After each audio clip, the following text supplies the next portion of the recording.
قیامت کی طرح جوانی کی بھی مختلف نشانیاں ہیں۔ یہ جب کسی پر آتی ہے تو اس کی آنیاں اور جانیاں دیکھنے والی ہوتی ہیں۔ یہ آنیاں جانیاں میرے ہانیاں سے لے کر میرے جانیاں تک جاری رہتی ہیں۔ انسان کو بچے کا وہ زمانہ سب سے زیادہ خوبصورت لگتا ہے جب وہ دانت نکال رہا ہوتا ہے، لیکن جوانی کی دہلیز پر قدم رکھنے والا ہر نوجوان آپ کو بات بات پر دانت نکالتا نظر آئے گا۔ لہذا نوجوان اپنے منہ کے ساتھ ساتھ دانت بھی چمکانے پر توجہ دیتے ہیں، اور جب بچوں کو انگریزی فلموں کی زیادہ سمجھ آنا شروع ہو جائے تو جان لیں کہ وہ جوانی کے دائرے میں داخل ہو چکا ہے۔ اس لیے ہمارے بچے کمزور تو ہو سکتے ہیں لیکن انگریزی میں کمزور نہیں ہو سکتے۔ جب بچے ماں باپ سے موبائل فون یا ٹیبلٹ یعنی ٹیب کی فرمائش شروع کر دیں تو سمجھ جائیں کہ وہ جوانی کی منازل طے کر رہے ہیں۔ بعض والدین اپنی ٹیبلٹس یعنی گولیاں خریدنے کی بجائے بچوں کے لیے ٹیب خریدنا زیادہ ضروری سمجھتے ہیں، اور پھر اسی موبائل یا ٹیب کی وجہ سے اولاد ماں باپ سے دور ہونا شروع ہو جاتی ہے۔ جوانی کی بہار آتے ہی فلمی گیت اچھے لگنے شروع ہو جاتے ہیں اور نوجوان خود کو ہیرو ہیروئن سمجھ کر فضاؤں میں اڑتے ہوئے نظر آتے ہیں۔ جب بچوں کا گھر میں دم گھٹنے لگے تو سمجھ جائیں کہ جوانی کے دور میں داخل ہو رہے ہیں۔ لہٰذا بچے اس گھٹن کا حل تلاش کرنے کے لیے گلی کی نکڑ یا پھر گرلز کالج کے گیٹ کے سامنے تازہ ہوا کے جھونکے لیتے نظر آتے ہیں۔ جوانی بھی کیا چیز ہے جس میں نوجوان رانگ نمبر کے ذریعے رائٹ پرسن تلاش کرنے میں مصروف رہتے ہیں۔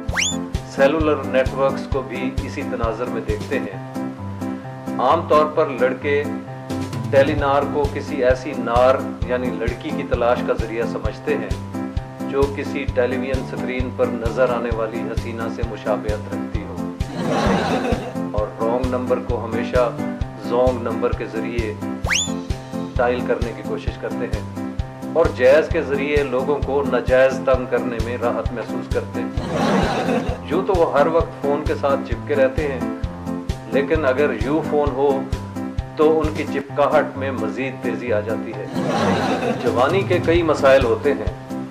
اس عمر میں انسان ہر وقت متحرک رہنا پسند کرتا ہے، اور چونکہ ہمارے بڑے بوڑھوں نے ہمیں بتا رکھا ہے کہ حرکت میں برکت ہے، لہٰذا نوجوان ایسی حرکتیں کرتے ہیں جن میں کم از کم برکتوں کا سوال ہی پیدا نہیں ہوتا۔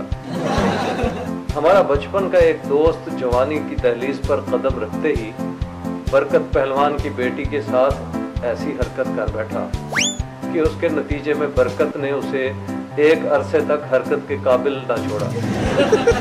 جوانی کو دیوانی بھی کہا جاتا ہے، اس لیے جوانی کی دہلیز پر قدم رکھنے والا ہر نوجوان کسی نہ کسی دیوانی کے چکر میں نظر آتا ہے، اور جب تک کسی دیوانی مقدمے میں اس کا نام نہیں آ جاتا، والدین بچوں کو ہمیشہ بچہ ہی سمجھتے ہیں، اور یہ غلط فہمی اس وقت تک رہتی ہے جب تک محلے سے شکایتیں آنا شروع نہ ہو جائیں۔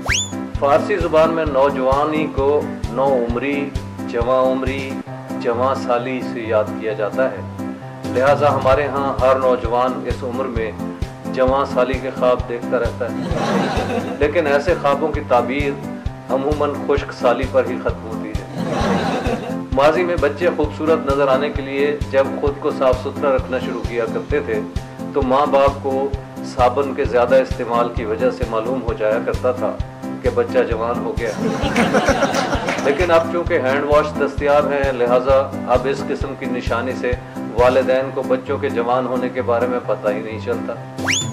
کچھ بزرگوں کو لڑکا کہلوانے کا اتنا شوق ہوتا ہے کہ وہ اپنے بالوں کی رنگائی کے ساتھ ساتھ دوسری اور تیسری شادی کے لیے تباہ آزمائی بھی کرتے دکھائی دیتے ہیں، اور ایسا اس لیے کرتے ہیں کہ دلہے کے روپ میں بارات لے کر آنے والے ہر مرد کو لوگ لڑکا یا منڈا کہہ کر بلاتے ہیں۔